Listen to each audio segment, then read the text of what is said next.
It started with a cheerful group text. Long weekend. Can't wait to have everyone under one roof again. Red Heart, bring your appetite. I should have known right then. Too many exclamation marks. Too much preloaded guilt. But I wanted to believe it would be different this time. That maybe, finally, we'd get through a weekend without subtle reminders that I was background noise in my own family. It had been months since I'd come home, longer than usual. Between a demanding job, therapy bills, and trying to rebuild my confidence one cracked brick at a time, going home hadn't been a priority. But the text had that false warmth that makes you second-guess your boundaries. So, I packed a small bag, picked out a wine I couldn't quite afford, and bought one of those overpriced pies from the bakery Mom used to love. The drive was long and gray. Bare trees. Damp roads. The kind of weather that clings to your sleeves. Still, I tried to lean into the nostalgia, the turns I could drive with my eyes closed, the old radio stations fading in and out. When I pulled into the driveway, I noticed Trevor's car first. Polished. Leased. Probably a year newer than mine, even though he doesn't actually need to drive for work. I hadn't been told he was visiting too, but I should have guessed. There's always room for Trevor. I knocked once and let myself in. The house smelled like rosemary and roasted potatoes, an almost weaponized coziness. Mom was in the kitchen, wearing the apron I bought her 3 Christmases ago. She didn't notice me at first. There you are, she finally said, waving a wooden spoon like I was interrupting a cooking show. Be a love and set the table? We're doing appetizers in the living room. I left my bag in the hallway, stepped over a cluster of mismatched shoes, and went to retrieve the stack of holiday-themed plates she only brings out twice a year. My senior photo used to hang above the mantel. It had been replaced by a faux rustic mirror that said, Family, where life begins and love never ends. Trevor was already on the couch, drink in hand, legs spread comfortably like he owned the place. He gave me a lazy smile and a 2-finger salute. Didn't know you'd be here, he said, not unkindly. Just, unbothered. We made small talk over roasted almonds and store-bought brie. Trevor regaled the room with tales of his recent consulting job, how he was crushing it on his latest pitch deck, whatever that meant. Mom laughed loudly. Dad nodded like he understood every buzzword. Eventually, I asked where I should put my things. Mom hesitated. Oh, right. So Trevor's taking your room this weekend. He's got that interview Monday and wanted a quiet space to prepare. I waited for a but. So we've made a spot for you upstairs. Or, we got you a cot. Nothing came. So where am I sleeping? The garage is fine, Dad said quickly. We cleared a corner. Just move the boxes. It's only for a couple nights. I laughed, thinking they were joking. They weren't. The garage, I repeated. It's cleaner than it sounds, Mom said like that was a comfort. We just need Trevor to be well rested. You understand? Sure. I understood. That I was the flexible one. The extra. The first to be displaced when their favorite puzzle piece showed up. I didn't argue. Just nodded and quietly stepped away while Trevor was launching into another story. The garage smelled like cardboard, oil, and 20 years of dust. I moved a rake, a half-deflated basketball, and a stack of storage bins just to clear space for the thin blanket I'd brought for an imagined picnic. I laid it on the concrete and sat down, knees pulled to my chest. From upstairs, I could hear their laughter. Trevor, probably telling the story about getting stranded in Paris. Mom's delighted squeal. Dad's deep chuckle. No one asked if I needed an extra blanket. No one checked if the light worked. No one noticed I wasn't at the table. I pulled the blanket over my shoulders and leaned back against the wall. The concrete was cold. The silence colder. But in that moment, what hit hardest wasn't the chill or the concrete floor. It was realizing that this wasn't an oversight. It was a pattern. And I had finally stopped being surprised by it. The second morning was colder than the first. The garage's concrete floor had a way of keeping the night's chill sealed in, like a secret the walls didn't want to release. I woke up stiff and quietly humiliated, blinking at the ceiling as if it might apologize for how things had turned out. Outside, I could hear birds. Inside, I heard nothing. No one came down to see if I'd survived the night. I brushed my teeth in the downstairs bathroom, the one that used to be mine before it turned into a glorified storage closet. The mirror was streaked with dried watermarks, and one of the lights above it flickered whenever I moved. In the kitchen, Trevor was already eating. Scrambled eggs, avocado toast, coffee with oat milk, clearly made by someone else's hands. "Morning," he said without looking up. "Morning," I replied. "You sleep okay?" I hesitated. "Sure. The garage has a real, minimalist charm." He chuckled. "Ah, yeah? I remember crashing there once in high school. It builds character." He said it like we were war veterans swapping foxhole memories. But I hadn't volunteered for this mission. I'd been drafted, late, and without boots. Mom bustled in from the pantry, wiping her hands on a dish towel. "Did you eat yet, sweetheart?" She was looking at Trevor. He nodded, mouth full. "Thanks, Aunt Marie. This is great." She smiled and tousled his hair like he was 12 and hadn't just displaced her actual child. "Well, I wanted you to have a good breakfast before your interview prep. Big day." Then she turned to me. "If you're hungry, there's some cereal left." Cereal. I checked the cabinet. Bran flakes. No milk. No comment. Later, while Trevor practiced a presentation in the living room, complete with hand gestures and corporate buzzwords, I tried to read on the back porch. I could barely concentrate. The words on the page floated like disconnected thoughts. Inside, I heard Mom giggle like she was in a networking seminar, asking, "And you'd really say that in front of a VP?" Around noon, Dad called out, "Hey, would you mind helping Trevor move the car? He's blocked in." "Not. Can you help with something?" "Not. I need a favor." "Just do this." I moved Trevor's car. He didn't even come outside. By afternoon, I realized my coffee mug had disappeared. One I brought from my apartment, matte black, chipped rim, initials at the bottom. It was sitting on the counter with a different spoon inside and lipstick on the rim. "Hey," I asked, holding it up. "Did someone use this?" "Oh, I thought it was old," Mom said, not looking up from her phone. "Trevor needed one for his espresso. It was mine." "Well, now it's just a mug," she said, and turned the page of her magazine like it didn't matter. By the time dinner rolled around, I'd barely spoken. No one noticed. Trevor regaled everyone with the story of how his first boss said he had natural CO energy. My dad clapped him on the back like he'd just gotten accepted into Harvard again. My aunt, Trevor's mom, FaceTimed in and everyone crowded the phone to say hello. No one passed me the phone. No one asked me anything. Eventually, I stood, scraped my plate clean into the bin, and quietly rinsed it. No one paused their conversation. No one asked where I was going when I left the room. In the hallway, I passed the front closet and noticed something hanging there, my old Letterman jacket. Still there after all this time. Still zipped halfway, like someone meant to box it up and never did. I ran my hand over the sleeve and thought about all the games they didn't come to, all the things I did that year alone. It still smelled faintly like sweat and pine. I almost took it with me. But then I realized it didn't fit anymore. Not just the size. The story. The place I used to have. It was a costume now, one I no longer needed to wear. Back in the garage, I lay down early. I didn't even try to stay up. No scrolling, no reading, just staring at the dark like it had something to say. And maybe it did. Maybe the quiet was starting to feel less like punishment, and more like space. Like the first clear note of a song I hadn't realized was playing, one that didn't have to be loud to be true. I woke on day 3 feeling, not rested exactly, but clear. The kind of clarity that doesn't arrive all at once, but trickles in like slow light under a locked door. The concrete beneath me had a shape now. I'd stopped adjusting. My body had mapped itself to the cold, like giving up trying to sleep comfortably meant I could finally sleep at all. My blanket smelled like car tires.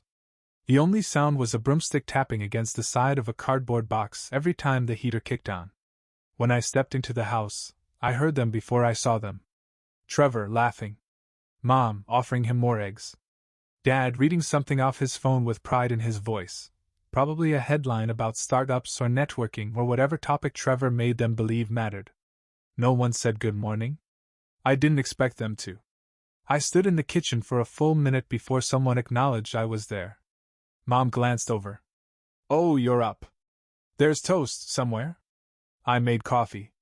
Not with my mug, that had disappeared again, but with a chipped one that had #1ant on the side, even though we had no ants living in the house. I leaned against the counter and sipped in silence.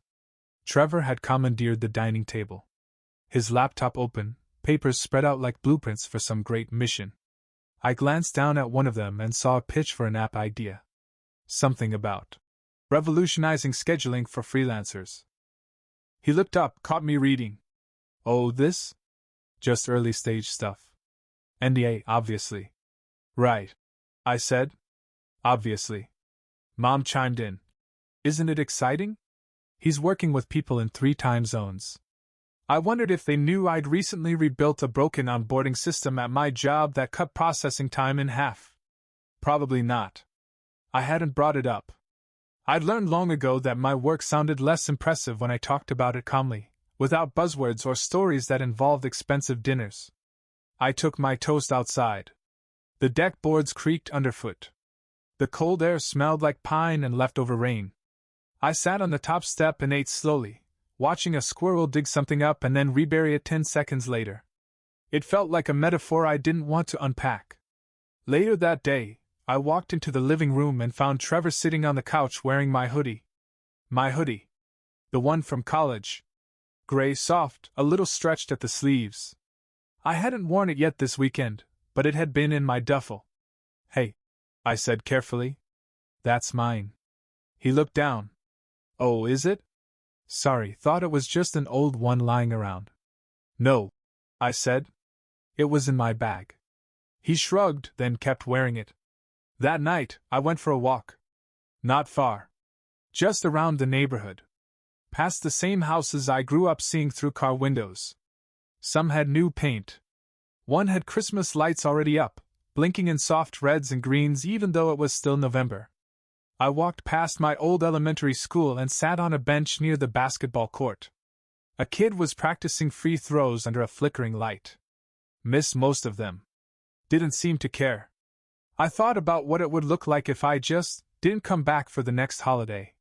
Not out of spite. Not as a protest. Just skipped it. Quietly. What if I didn't pack a bag next time? What if I stopped assuming they'd want me there in any meaningful way? Back at the house, I went to the garage early. No one noticed. No one asked where I'd been. I turned on the space heater Mom had finally remembered to offer me, then sat on the edge of my makeshift bed and opened my notes app. I started typing. A budget.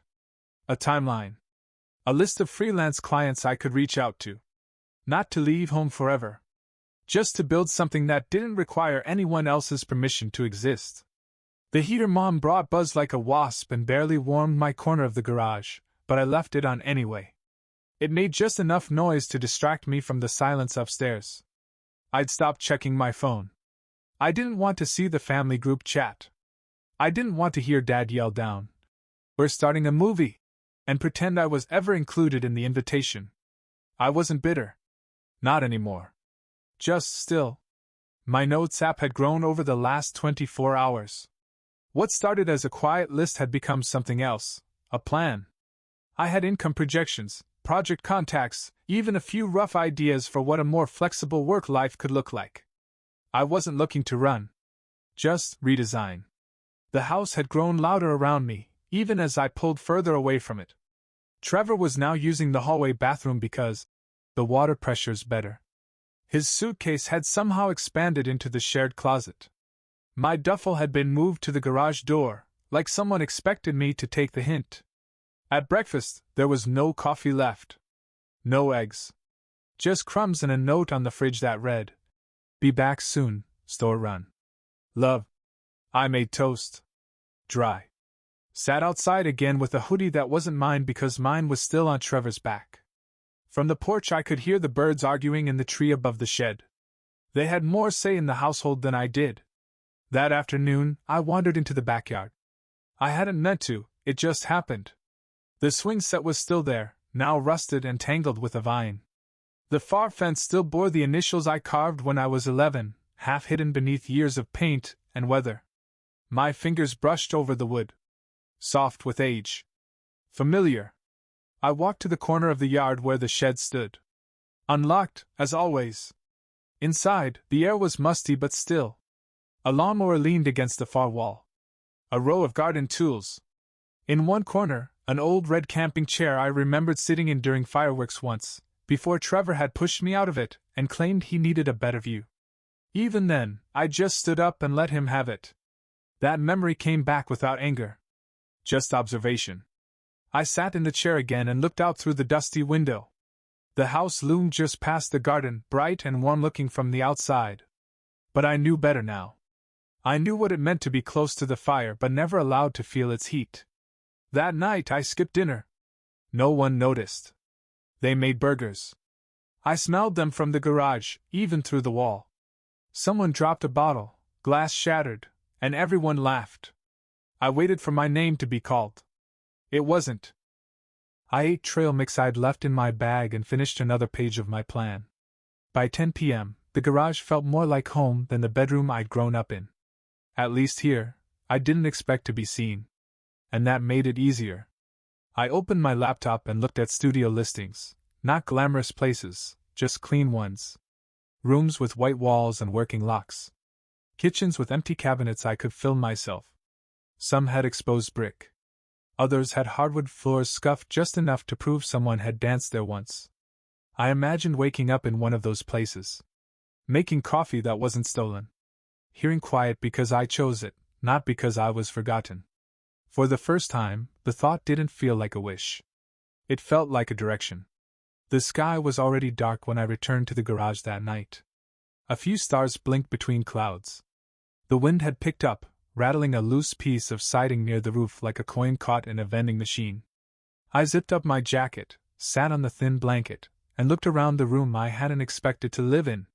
Funny how something unwanted can start to feel like yours just because no one else bothered to claim it. I had brought in a small lamp from the hall closet, the one Dad always said was too dim to be useful. It sat on a plastic crate beside me now, casting a warm, soft glow over the storage boxes and extension cords. I hadn't realized how much I'd missed lighting that didn't buzz like a dying fly. Upstairs, laughter rolled through the floorboards. I couldn't hear the words, just the rhythm. Plates clinking. Someone singing off-key. Trevor, probably. He always got louder the more people listened. I laid back and stared at the ceiling. The exposed beams looked like ribs. Everything in this house felt like it had bones but no heart. I thought about how easy it would have been to say something. To confront them at dinner. To yell. To demand better. But that would have meant I still wanted something from them. And the truth was I didn't. Not anymore. I just wanted peace. I opened my laptop one last time and stared at the open apartment listing. A studio with old hardwood floors and a radiator. The kind that clanks at night and makes you feel less alone. There was a laundromat 2 blocks down, and a coffee shop that opened early. It wasn't much, but it had a door I could close without asking permission. I clicked. Schedule tour. I didn't think. I just did it. Not because I was angry. But because I was ready. Back inside the house, the lights had dimmed. The living room TV played something loud and fast. Explosions, probably. Dad's favorite kind. I wondered if they thought I'd just drift back into the fold like I always did. That I'd carry the bags, clean up the kitchen, laugh politely at Trevor's jokes until I became small enough to forget again. I wondered if they'd even remember this weekend a month from now. In the corner of the garage, I found an old duffel I'd forgotten about, army green, canvas, torn at one end. I packed it with the essentials, laptop, journal, charger, wallet, hoodie. The rest I could replace. Before zipping it shut, I slid in the camping chair from the shed. Not because I needed it. Just because it was mine. Then I took a piece of printer paper from the recycling bin and a dull pencil from the garage workbench. I didn't write a letter. No grand goodbye. Just a line across the middle. Thank you for reminding me that I needed to go. No signature. No salutation. I folded it and left it on top of the blanket I wouldn't be taking with me. The house had grown quiet now. One light still on upstairs. Probably Trevor scrolling through emails, preparing to conquer another room he didn't earn. I turned off the lamp, pulled on my coat, and opened the garage door by hand, slowly, so it wouldn't screech and wake anyone. The night air hit my face like honesty. Crisp. Plain. Real. My breath fogged up in the chill, and I stood there a moment, holding the bag, letting the cold settle into my sleeves. I didn't feel sad. I didn't feel triumphant. Just still.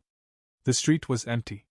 My car sat under a dusting of leaves, waiting patiently like it knew this moment was coming. I slid the bag into the back seat, started the engine, and backed out of the driveway with my lights off until I hit the corner. Only then did I turn them on. I didn't look in the rearview mirror. Not because I was afraid of what I'd see, but because I already knew. The apartment wasn't ready yet. The earliest I could move in was the following weekend. But I wasn't going back, not even for one night. So I checked into a short-term rental. The kind with scuffed floors and clunky blinds that didn't quite close right. A coffee pot with a missing lid. A bathroom mirror that hung slightly crooked. It wasn't much. But it had 4 walls, a lock, and most importantly, no one who expected me to make myself smaller to earn breakfast. I woke on a futon that creaked when I breathed. Sunlight stretched across the floor in long, warm lines. It took me a moment to realize that I wasn't waiting for footsteps overhead. There were no siblings to sneak past. No cousin occupying my space. No unspoken rules I was going to trip over before noon. Just space. I'd boiled water and poured it through a paper filter balanced over a chipped mug. Coffee tasted better than it had all week. I sat on the edge of the bed, knees up, steam curling around my knuckles. For the first time in days, no one needed me to move. No one needed me to explain where I'd been or why I was so quiet. It felt like breathing with your lungs fully open. I opened my phone and checked my email. A few freelance responses trickled in, 2 polite declines, 1 maybe, 1 promising. I filed them into folders and smiled. Even that, sorting rejection, felt better than pretending to be comfortable in a house that had stopped asking if I was. The group text was still buzzing. I didn't read it. Just saw the preview. Where'd you go? Are you okay? Did you leave already? Trevor had sent one too. Hey bro, no hard feelings, right? I think your mom's kinda worried.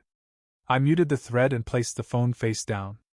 Not because I was mad, but because I didn't feel like playing interpreter between myself and people who had never made room for me to speak in the first place. I got dressed. Walked a few blocks. Found a diner with a faded red awning and an old neon sign that buzzed like it was trying to tell a joke from 1983. The server called me, Han, without looking at me and filled my coffee without asking. The table had a small wobble I corrected with a sugar packet under the leg. I ordered pancakes. With real syrup. Halfway through, I looked around. No one knew my name. No one expected me to carry a conversation. No one asked me to move seats or give up anything. And still, I belong. Not because I'd earned it, but because I was here. When I stepped outside, the cold air didn't feel punishing. It felt bracing. Clarifying. The world looked a little grayer, but in a way that made it easier to see what mattered. I walked back with a to-go cup and opened my laptop again. Sent a follow-up email. Edited my portfolio. Watched the cursor blink on a blank page, then started typing. A bio, a blurb, a mission statement that didn't sound like anyone else's voice. In the corner, a little spider spun a web between 2 window frames. It didn't ask permission. It just built where there was space. I didn't check my phone all day. That in itself felt like an act of rebellion. Or maybe just resistance. A quiet one. The kind where nothing explodes, but everything changes.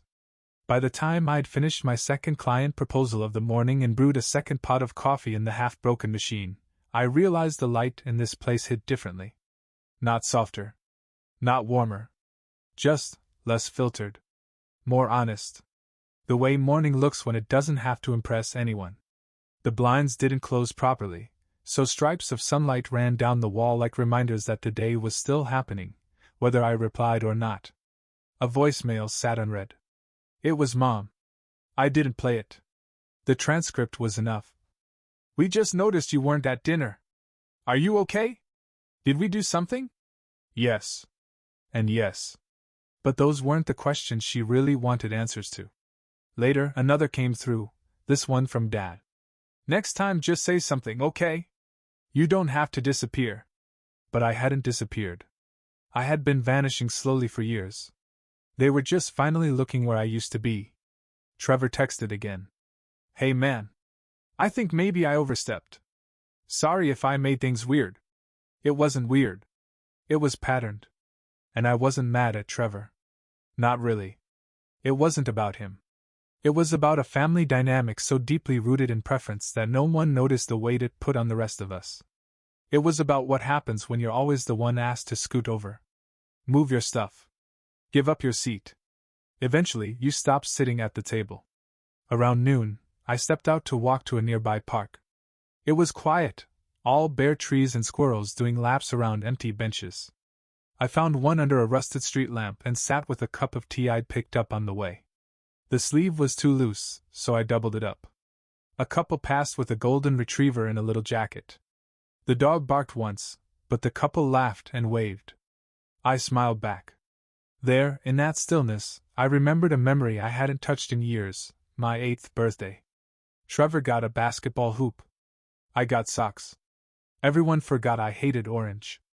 That had been the first time I felt like a visitor in my own celebration. I used to think moments like that didn't matter. That they were petty. Small. But small things build into big silences. And silence, when stretched too far, becomes distance you can't close without burning part of yourself just to bridge it. I pulled out my phone. Looked at Mom's missed call. Then Dad's. Then Trevor's text. No one had said, I'm sorry you had to sleep in the garage. No one had said, you shouldn't have been the one moved. They'd only said, why didn't you say something? As if I hadn't. As if years of quiet compliance didn't count. As if we only listen when people scream. I opened a new text window. Typed a few words. Deleted them. Then again. Typed, paused, erased. Eventually I just closed the app and put the phone back in my pocket. Not out of pettiness. But because sometimes silence is the clearest answer. By the end of the week, the apartment was ready. Keys jingled into my palm like punctuation. The landlord didn't say much, just handed over the packet and mumbled something about street cleaning days. I nodded. Signed where needed. Walked inside. It was small. Square. One long window facing an alley filled with city sounds, delivery trucks, heels on pavement, someone swearing into a headset. The walls were blank, the fridge was humming too loudly, and the bathroom had a door that didn't quite shut unless you pulled hard. But when I stood in the center of the room, surrounded by nothing but possibility, I realized.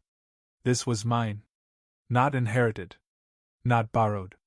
Not a hand-me-down room built from someone else's generosity. Just mine. The first thing I did was plug in my laptop and set it on the counter. Second thing, I took a deep breath. Not because I was overwhelmed, but because it felt like I finally had the space to. No one had followed up. No frantic calls. No knock on the door. Just a slow, widening gap between us, the kind of gap that doesn't come from one dramatic fight, but from 1,000 small things no one ever thought to patch. And I didn't miss them. I didn't ache for closure. I wasn't replaying conversations in my head, wondering if I'd gone too far. I hadn't left to prove anything. I'd left because staying would have meant continuing to explain my presence to people who never noticed when I left the room. One morning, I passed a thrift shop a few blocks away and went inside. Found a little shelf made of dark wood, scratched at the corners but sturdy. Carried it home under my arm. It leaned slightly when I set it down, but I liked that. I placed a candle on it. A photo. A notebook. No trophies. No souvenirs. Just the start of a new shelf, in a room no one had ever kicked me out of. Later that night, I opened my notes app and read back through my plan. A lot of it was messy. Aspirational. Uncertain. But one line stood out, written in the early days of the garage. Maybe I don't have to ask for space anymore. Maybe I can just take it. I copied the sentence onto a sticky note and placed it on the fridge. It curled slightly at the edges, like it knew it would live there a while. The final message I got from home came on a Sunday. It was a photo of the dinner table. Set for 5. One chair empty. Trevor was mid-laugh. My mom's smile looked tired. My dad's hand was blurry as he reached for the salt. The caption read, "Missed having you here tonight." I stared at it for a moment, then set the phone down on the shelf beside the candle. I didn't feel the urge to reply. Because what they missed wasn't me. It was my compliance. My warmth. My quietness. The way I always filled the chair without being asked, the way I made the conversation move when it faltered, the way I forgave things before they had names. What they missed wasn't me. It was the convenience of me. And I wasn't there to be convenient anymore. That night, I turned off the lights in my new place and sat by the window. Outside, a couple argued about takeout. A delivery bike zoomed past. Some kid yelled, "Wait up!" down the street and laughed. It was messy. Loud. Real. And I belonged to it, in a way I never belonged to the quietest rooms back home. No one here made space for me. So I made it myself. And I filled it. With light. With breath. With the kind of peace that doesn't need permission.